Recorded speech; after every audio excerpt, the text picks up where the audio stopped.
Então, eu queria apresentar a vocês aqui o professor Dr. Rodrigo Vasconcelos. Ele é doutor e mestre em Ciências Médicas pela USP Ribeirão.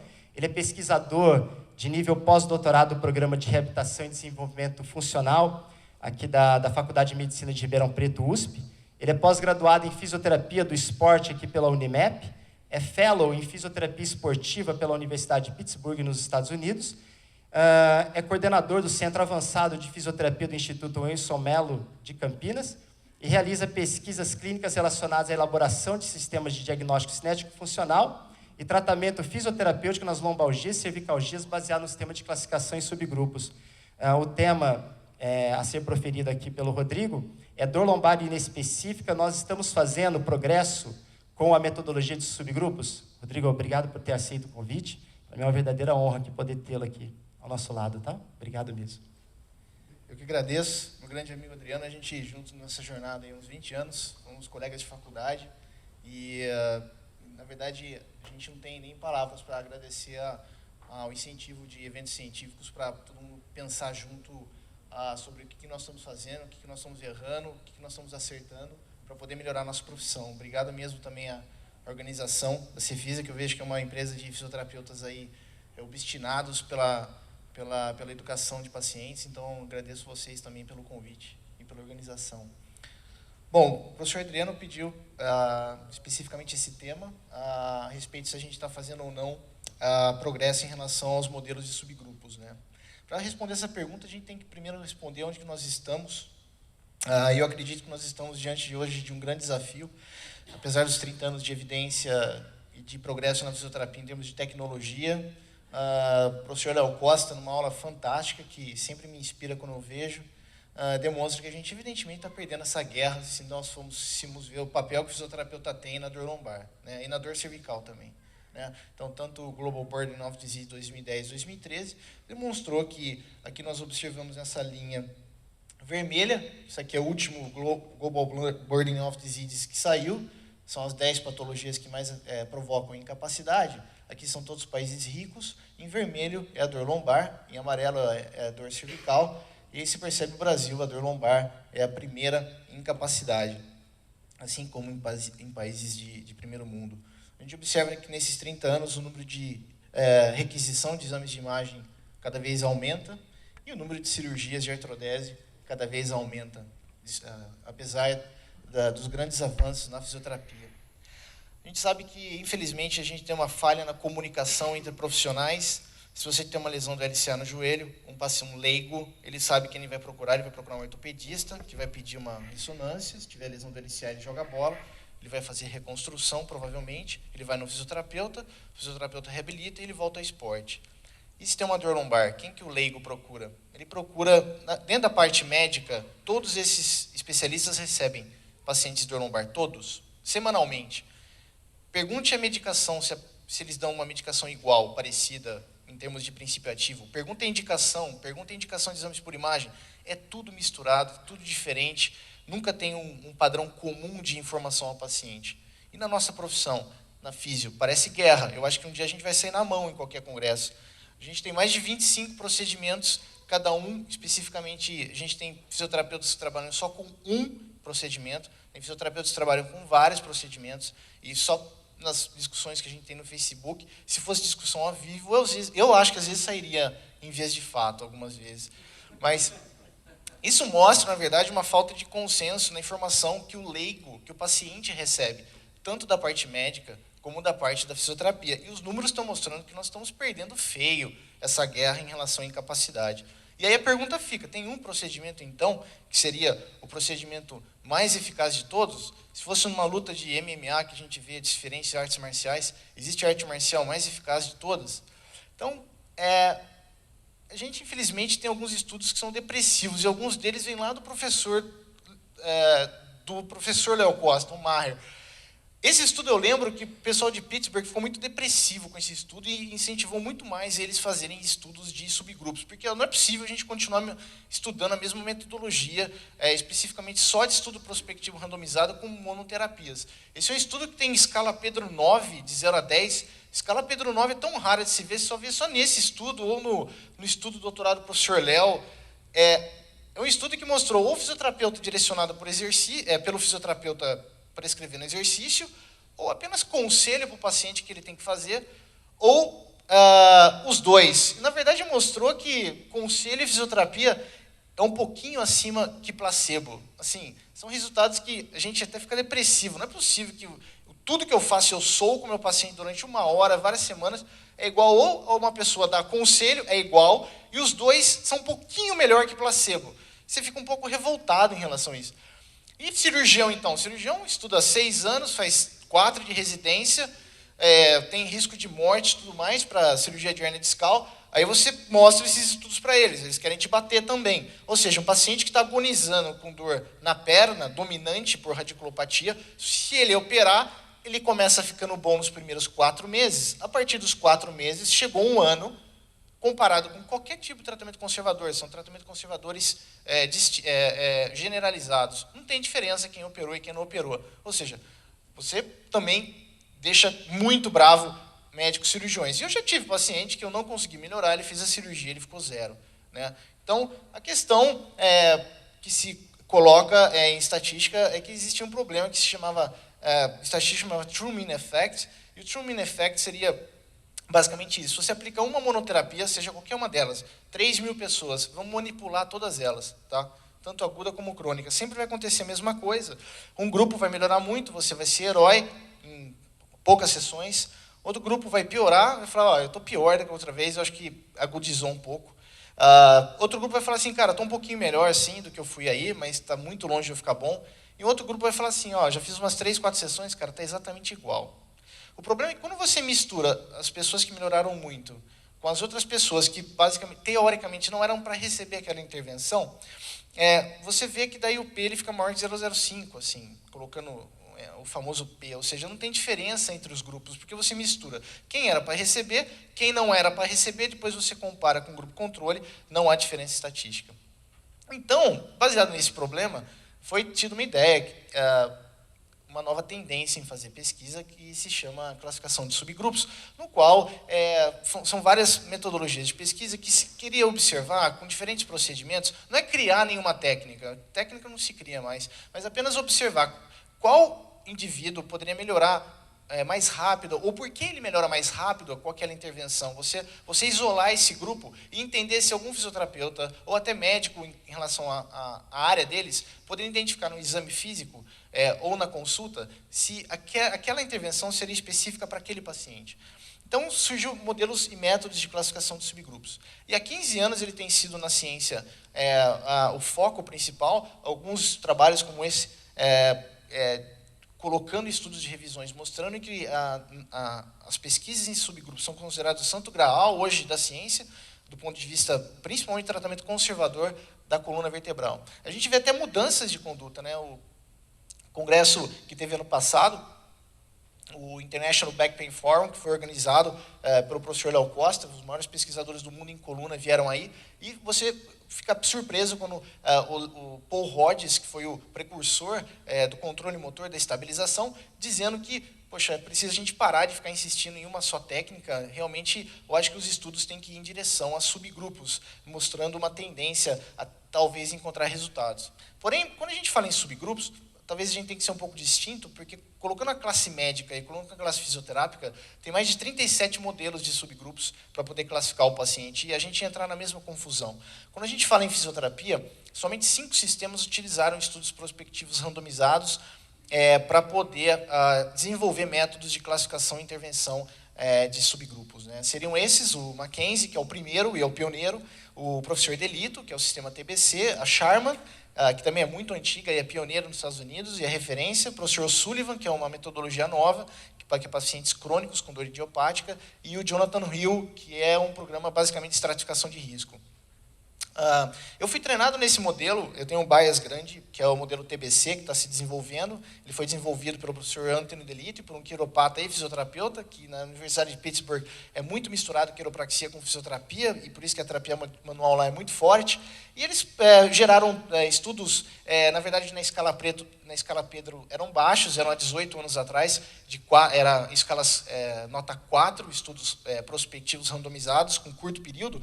E hoje são 50 trabalhos publicados ao longo de 18 anos, só na coluna lombar. É um sistema que avalia também a coluna cervical. Essas são as divisões de artigos para cada subgrupo de estudo, confiabilidade, interexaminadores, estudos de diagnóstico, revisões, e assim por diante, relatos de caso, e várias publicações de revistas de alto impacto, né? Teve 2 revisões, uma em 2007 e uma em 2010, e vai sair uma outra revisão agora em 2015 desse sistema. São 5 grupos de pesquisa analisando esse modelo atualmente. E as intervenções estudadas são essas, são 4 intervenções principais da fisioterapia, modelos de movimentos específicos que foram oriundos do MDT, que é ou de flexão ou de extensão no plano sagital, estabilização, tração e manipulação vertebral. O sistema ele segue muito um modelo de CPR, que se chama Regras de Predições Clínicas, e existe um modelo de pesquisa que segue 3 linhas, uma linha é de derivação, no qual você realiza estudos coorte, outra linha de validação, que tem que ter estudo prospectivo randomizado, e outra linha seria análise de impacto, que seria a mensagem final para uma CPR ser instalada. Então, um exemplo de derivação, acho que todo mundo conhece esse estudo, que foi estudo realizado através de terapia manipulativa. Então, é um estudo feito coorte, ou seja, 71 pacientes, eles aplicam aquela regra, vamos manipular todo mundo em fase aguda. Em 3 sessões, vamos observar uma nota de corte, quem são os pacientes que melhoraram consideravelmente. A nota de corte deles se melhorou 50% no questionário de incapacidade do Oswestry. E aconteceu isso, os pesquisadores do TBC manipularam todo mundo, e a gente observa que 45% dos pacientes obtiveram sucesso, porém a maioria, 55%, não obtiveram sucesso. Mas antes de aplicar a manipulação, são mais de 30 variáveis de exame físico para tentar determinar o que tem de diferente desses 45% dos 55% que não melhoraram. E eles usam uma regra de regressão logística e observam que pacientes que tinham hipomobilidade, alteração na mobilidade, a maioria era dor lombar, sem nenhum tipo de comprometimento neurológico. E se tivesse dor referida, seria até o joelho, não passaria abaixo do joelho. O FEABQ, item trabalho, teria menor de 19 pontos. Adriano, você viu que eu mudei, né? Você viu que eu mudei agora, né? O início de sintomas é menor do que 2 semanas, ou seja, não são pacientes crônicos. E o paciente não tem alteração da mobilidade no quadril, ele não tem alteração especificamente na mobilidade do quadril, mostrando que a disfunção seria direcionada para a coluna lombar. Então, se você teria apenas um critério, né, deve ser um critério de classificação apenas, seria apenas como você jogar uma moeda, você manipula o paciente, você teria por volta de 1 a 2 itens desses 5, apenas jogar uma moeda, ou seja, pode melhorar como não pode melhorar. Se você tivesse 4 itens, você teria quase 95% de chance de o paciente melhorar nessas 3 sessões. Então, você fica animado quando você vê uma regra de derivação, ainda mais que foi um dos poucos subgrupos que tiveram um critério de validação. O critério de validação foi publicado no Annals of Internal Medicine em 2005, pelo John Childs, onde ele usa daí os pacientes que têm esses critérios de um estudo prospectivo randomizado. E aí eles fazem a seguinte brincadeira. O paciente ele tem a regra para ser manipulado, mas aí vão dar uma coisa diferente para ele, vão dar exercício. O paciente ele tem a regra para ser manipulado, aí sim ele vai ser manipulado. Aí pega o outro grupo, o paciente ele tem a regra especificamente para fazer exercício, mas ele é manipulado. E aí o paciente ele tem a regra negativa para fazer exercício, e aí também ele é manipulado. Ou seja, eles tentam descaracterizar a necessidade da manipulação e quem era para receber a manipulação. E eles observam, e olha a dificuldade de fazer estudo em fisioterapia, a gente não piora ninguém, pessoal, porque ao longo de 6 meses, mesmo quem recebeu manipulação e não era para receber a manipulação, melhorou. Porém, os que eram para receber a manipulação e receberam a manipulação, no item de incapacidade, eles tiveram um melhor resultado, realmente, comparado aos grupos inespecíficos, entre aspas, que eram negativos na regra. Então, ou seja, o objetivo de metodologias de subgrupo é tentar observar como todo mundo melhora, quiser observar o melhor entre os melhores, ou seja, se a gente poderia intensificar os resultados que já serão positivos de acordo com essas intervenções que são aplicadas. Então, se o paciente ele tem essa tendência na anamnese, nos exames físicos, a gente aplica a manipulação torácica baixa nele, aplica lombar, o Ronaldo, o professor Léo Costa falou que é a mesma coisa, a gente aplica. A gente entra técnicas de manipulação sacroiliaca também, ou seja, 3 técnicas aí para poder escolher ou aplicar as 3 técnicas no paciente. A gente entra com técnicas também de tecido mole, de release miofascial, de pontos gatilhos, e a gente passa exercícios gerais para o paciente, para manter a mobilidade que foi ganha. O modelo TBC ele utiliza o modelo biopsicossocial, nunca vai ser falado do paciente que teve uma subluxação e ele entrou no grupo de manipulação porque ele tem uma subluxação. Não, ele tem alteração da mobilidade, a manipulação melhorou a mobilidade dele, então nós vamos manter a mobilidade dele com exercícios depois da manipulação. Tem uma revisão sistemática que é fraca, na verdade, ela só achou 7 subgrupos, ou seja, 7 estudos avaliando subgrupos, e aqui a pontuação da escala Pedro. E aí foi observado que existe, até agora, um momento em relação à terapia manual, utilização de subgrupos para terapia manual, um início aí de uma indicação realmente, que uma evidência preliminar que subgrupos de terapia manual pode produzir uma melhor redução em dor e incapacidade. Então, o sistema TBC, ele envolve também outros tipos de grupo, como vocês já viram, e é sempre isso, numa sessão de consulta de 1 hora, 1 hora e meia, anamnese, questionários e o exame físico completo, você tenta tirar uma conclusão se o paciente foi classificado em um grupo ou em 2 grupos e tentar utilizar a intervenção mais específica para esse paciente nessas intervenções que vocês viram. Tem estudos de análise de impacto, que seria o 3º nível.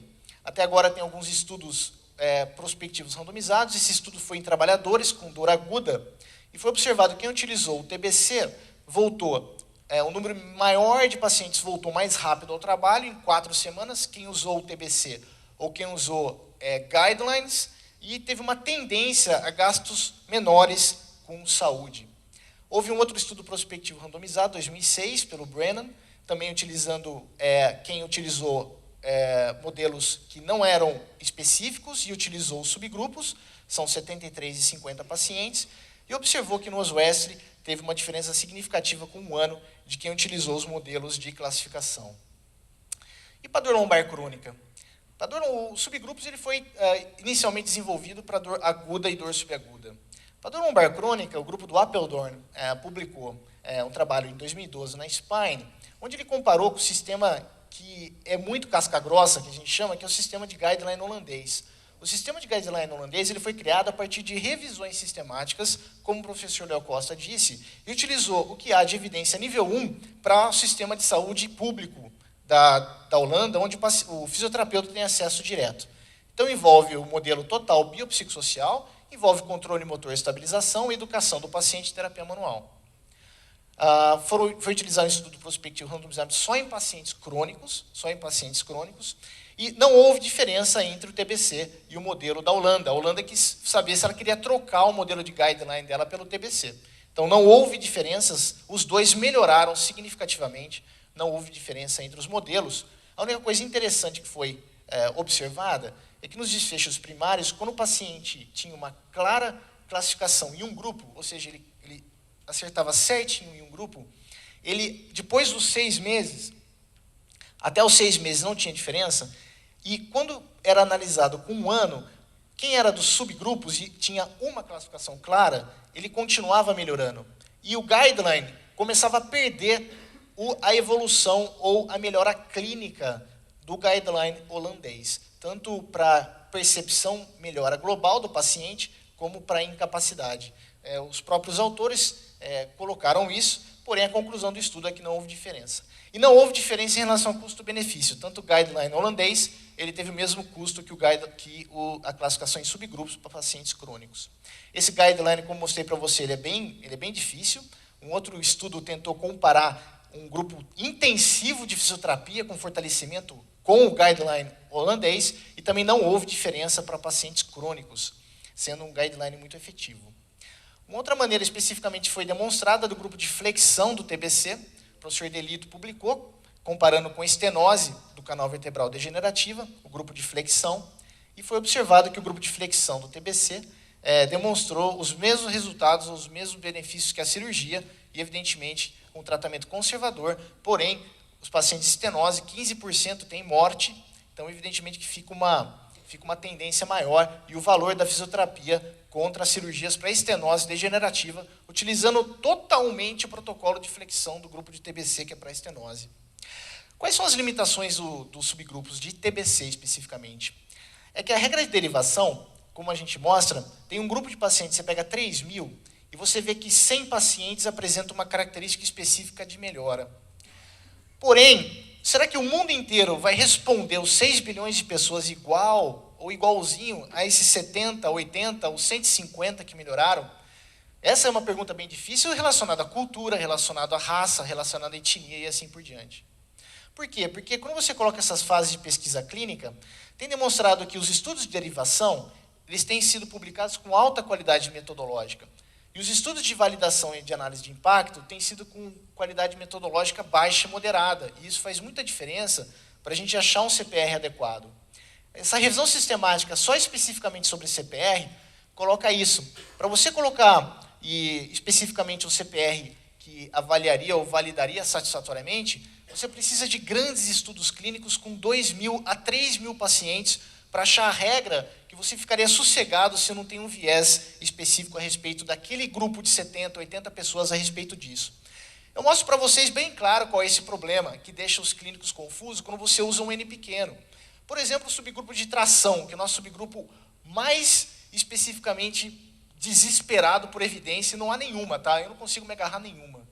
Não existe nada para me defender. Esse subgrupo específico foi publicado em 2007, a regra de derivação, da Julie Fritz, e teve um outro estudo que fez um outro CPR para tração, 2 anos depois, em 2009, 2007 e 2009. Aí você fala, que legal, foi 2 estudos que utilizaram a regra de CPR. Lembrando que os subgrupos de tração, pessoal, só usa tração em 6 a 8% de pacientes.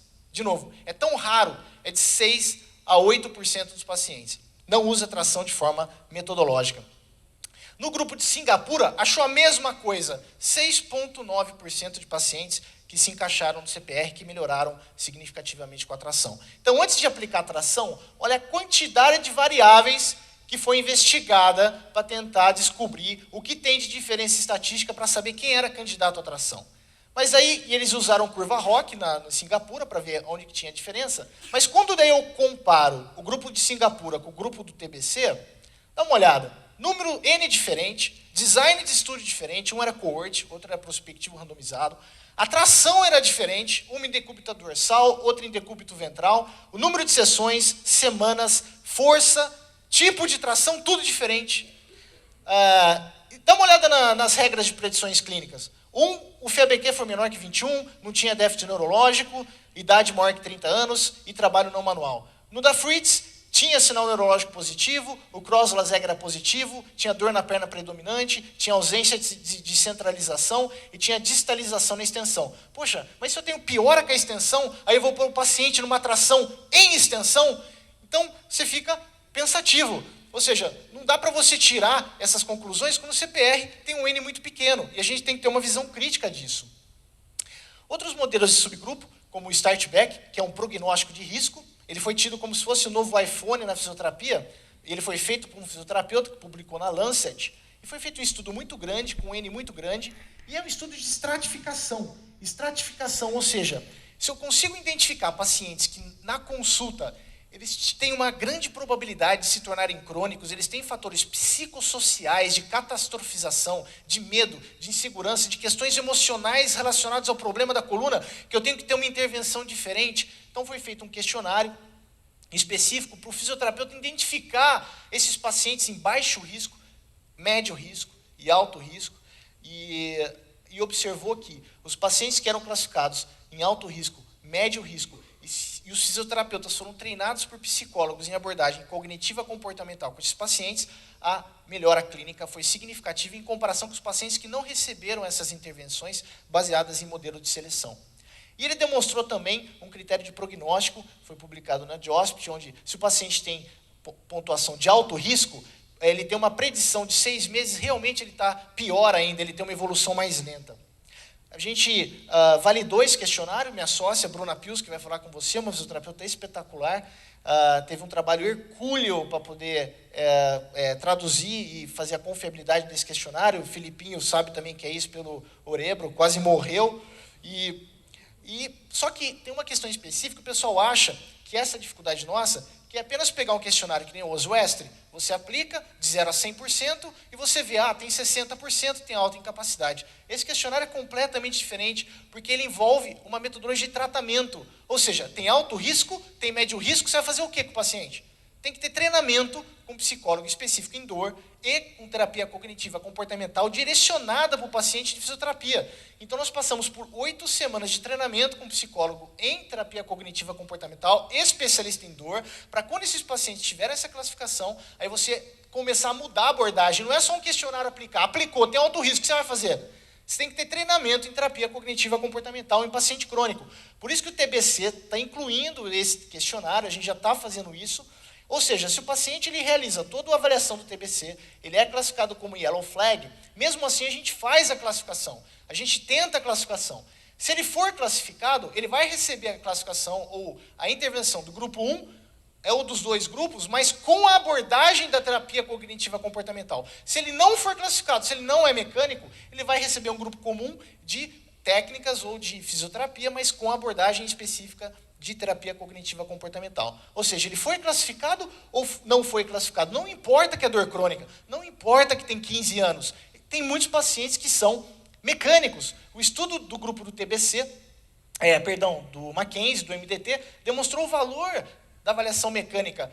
Pacientes crônicos, mais de 1.000 pacientes, 52% centralizavam. Então, tem que tomar cuidado com a tendência, que não é porque o paciente tem 10 anos, que daí você já vai trabalhar como psicóloga. Não, eu não vou fazer nada, vou começar com exposição gradativa, vou começar com reforço, com reinsurance e assim por diante. Não, tem que ser testado, porque muitos pacientes não encontrou fisioterapeutas com capacidade de descobrir o que está acontecendo com esse paciente, mas não são todos. Por isso que o exame físico ele é predominante. Então, no caso do TBC, a gente faz a intervenção inicial, se ele foi classificado, 4 semanas de intervenção, reavalia. A evolução clínica ocorreu, ótimo, aí vai para o grupo comum e faz uma reavaliação em 3 meses.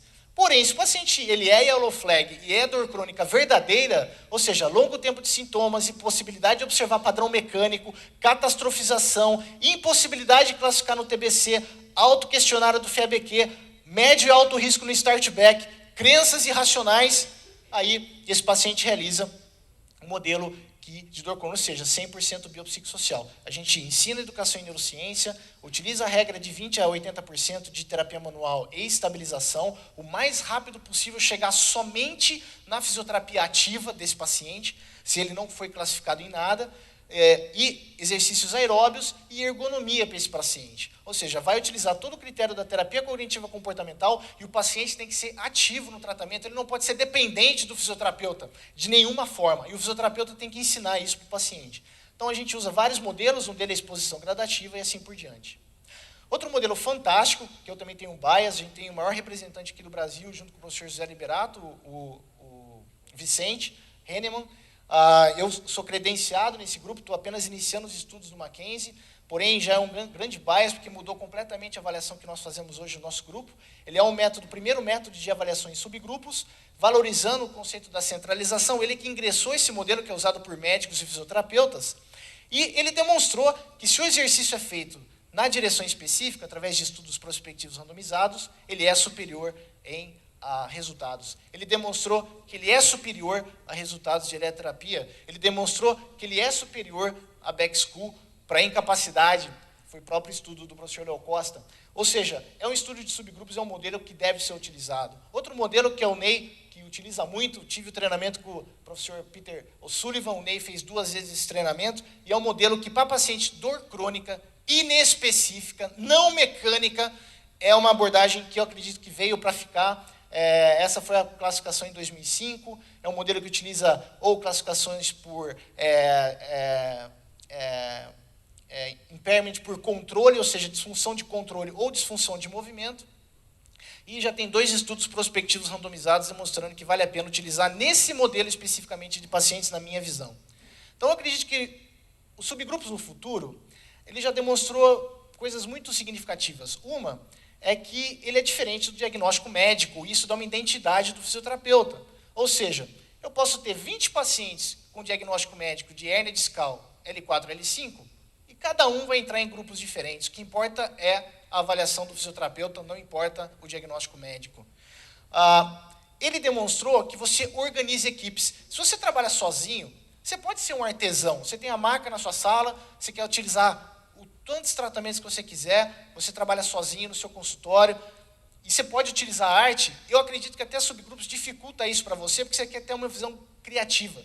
Porém, se você quiser ser trabalhos em equipe, trabalhos em SUS, trabalhos com grandes convênios médicos, você tem equipes de fisioterapeuta, como que eu posso organizar um pensamento se na minha equipe, que eu sou membro de 15 e tem 19 fisioterapeutas trabalhando, um é formado em Maitland, outro em Mulligan, outro em Quiro, outro em Osteo, outro em Sirex. Como é que eu organizo um debate clínico semanal dos pacientes da evolução clínica? Não tem como.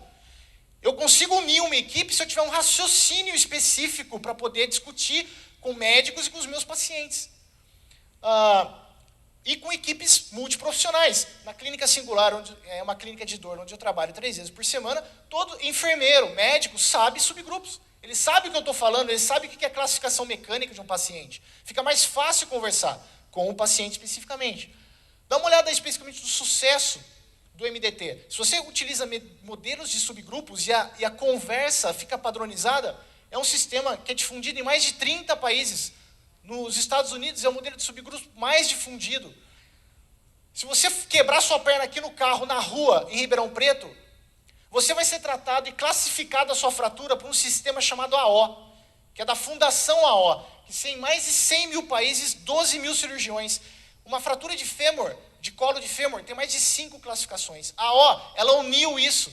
O material de síntese, o tipo de classificação para poder conversar e ajudar pacientes ao redor do mundo, você utiliza essa classificação. Um dos maiores congressos da AO de fratura de trauma é feito aqui em Ribeirão. Ou seja, você unifica para ajudar pacientes um pensamento específico para poder conversar. Senão você não consegue conversar. E eu vejo que na fisioterapia, nos próximos 15 anos em pesquisa, para terminar, a gente tem 3 caminhos.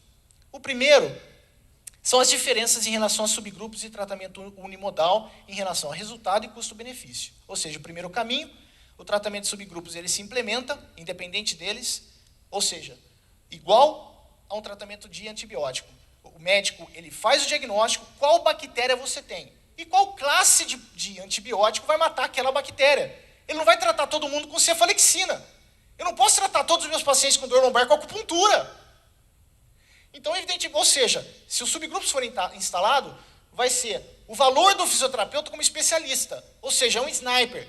Ele vai saber qual tratamento específico o paciente vai ter que receber. Se isso não for demonstrado em relação ao custo-benefício, vai todo mundo mesmo para hidro, vai todo mundo mesmo para a sala fazer o mesmo tipo de exercício e vai todo mundo fazer caminhada. Porque tem evidência que melhora a dor crônica. E seguro médico, pessoal, não quer saber paixão de fisioterapeuta. Não quer saber se você usa um Rolex que custa 25 mil reais ou se você comprou um relógio na 25 de março. Porque o seguro de saúde, ele paga tempo. O tempo de um relógio de 20 reais e o tempo de um relógio Rolex é o mesmo, é 10 horas em ponto. Ele paga a hora, ele não paga o tipo de relógio. Então, se nós provarmos que custo-benefício e efetividade é melhor com técnicas de subgrupo, o fisioterapeuta eu acho que vai ser mais valorizado porque ele vai saber qual tipo de tratamento vai colocar. E chega de cartinha de Pilates e RPG. O segundo modelo seria um modelo de prática baseada em evidência, ou seja, o subgrupo seria um método ou um pensamento complicado para se utilizar, porque existem 5, mas na verdade poderia ser utilizado tratamentos multimodais baseados em evidência. Por exemplo, na cervicalgia, eu utilizo evidência nível 1, nível 2. Eu não quero utilizar subgrupos, é muito trabalho. Minha equipe vai usar sempre a mesma coisa. Então, para cervicalgia, eu pego o que tem de evidência nível 1 para dor, alívio de dor, e nível 1 para melhora de função. Então, acupuntura tem, manipulação tem, laser tem e exercício tem. Então, numa sessão de 1h30, eu vou manipular, eu vou fazer acupuntura, eu vou fazer laser e eu vou prescrever exercício. Todo mundo vai fazer isso, baseado em evidência. Ou seja, tratamentos multimodais. É que nem uma metralhadora baseada em evidência. Um pega. Entendeu? Ou, infelizmente, o terceiro caminho, que é o caminho que eu não desejo, que é um caminho tênebre, onde a evidência para a gente não vai importar nada. Ou seja, é igual à indústria de tênis, não tem um estudo mostrando que correr descalço, correr de tênis previne lesão. Não tem. O que importa para o cliente, para o leigo, é a marca, é o modelo, se é bonito, se não é. Não importa nada para o leigo consumir se existe evidência ou não que tênis diminui índice de lesões. Eu espero que a fisioterapia não siga esse caminho, porque nós estamos perdendo uma batalha. E, infelizmente, a gente tem que mostrar para a fisioterapia o que serve, porque como time, a gente está perdendo, porque o número de cirurgias está aumentando, a gente não está no topo da cadeia alimentar, e a gente não está no topo da cadeia alimentar, porque, na minha opinião, a gente não está mostrando para que a gente veio. A gente parece a seleção brasileira de 2006, depois que ganhou o pentacampeonato, uma seleção desunida, uma seleção cheia de vaidade, cheia de ego, e ninguém fala a mesma língua. Como é que pode, ninguém falando a mesma língua, a gente chegar a algum lugar? Vai ficar brigando sempre. Então, qual será o futuro da fisioterapia no tratamento da coluna vertebral? Eu espero que a prática baseada em evidência, centrada no paciente, vai me dizer, e evidentemente a certeza que eu tenho com os meus pacientes no dia a dia. E eu peço licença para convidar todo mundo aqui, num grande encontro que a gente vai ter no dia 7 e 8 de agosto, o Fórum Internacional de Fisioterapia, que a gente vai avaliar conceitos de dor muito importante, e vamos avaliar também coluna vertebral. Muito obrigado mais uma vez pelo convite, Adriano, minha admiração por você é muito grande, transpassa o meu ser, e eu espero que a gente está sempre junto aí nessa jornada. Muito obrigado.